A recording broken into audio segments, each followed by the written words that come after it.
And often there's so many different ways to describe the different kinds of things that you want to do when you're swimming.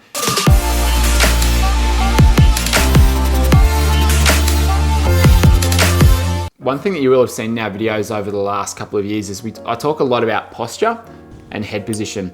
And on a podcast recently that I did with Amy Jones, who's a coach that I've learned a lot from, one of the things that she likes to talk about if you're a triathlete or an open water swimmer is you probably want to look somewhat forwards. Obviously not straight forwards, that's going to be too high, but you can look around 45 degrees forwards, as in if straight down is 0, 45 is maybe 2 meters in front of you.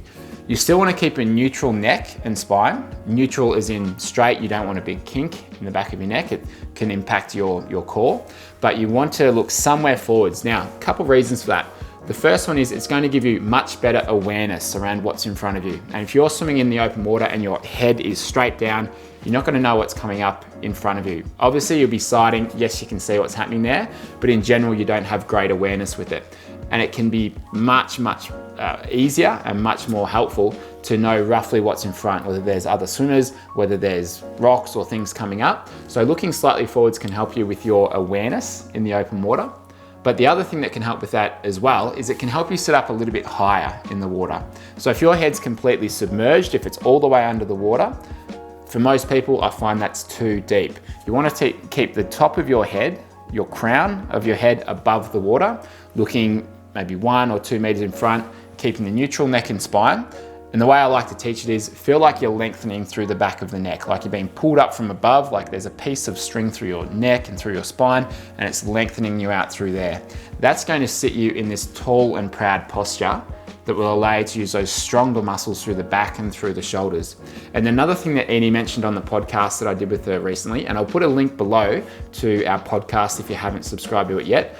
In that podcast, she talks about leading with the heart. So we talk about swimming tall and proud. She talks about it as leading with the heart, as in chest out. And that can be a very good way to swim because that's going to give you that same posture that we talk about. And often there's so many different ways to describe the different kinds of things that you want to do when you're swimming, and whether it be swimming tall and proud or lead with the heart. Either one of those might work best for you. And whichever one it is, it doesn't matter.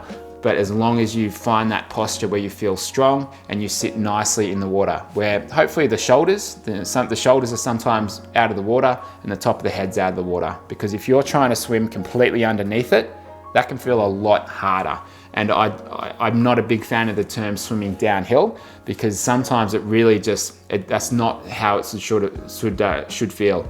Swimming downhill, yeah, you want it to feel easy if that's the reference you're taking from it, but not necessarily swimming all the way under the water. You want to sit somewhat high. And you see that with the best swimmers, especially in triathlon and open water swimming. They're sitting on top of the water. Look at Peltrinieri, have a look at Harriet Brown in this video here.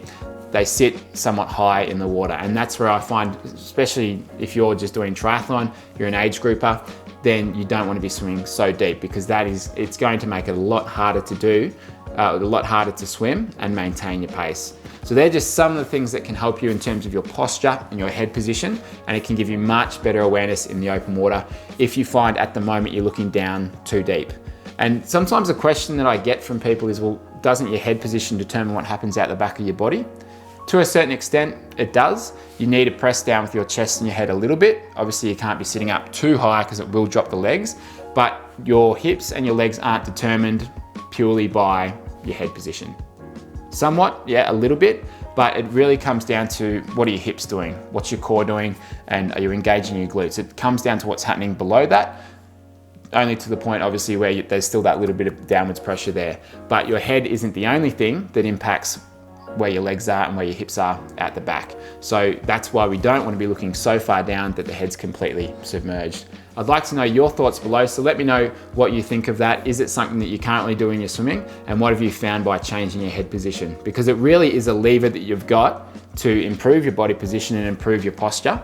And even swimmers at the very top end, they're making these very small changes with their head position to change their posture, how they're sitting in the water, and having their awareness in the water as well. So let me know what your thoughts are below.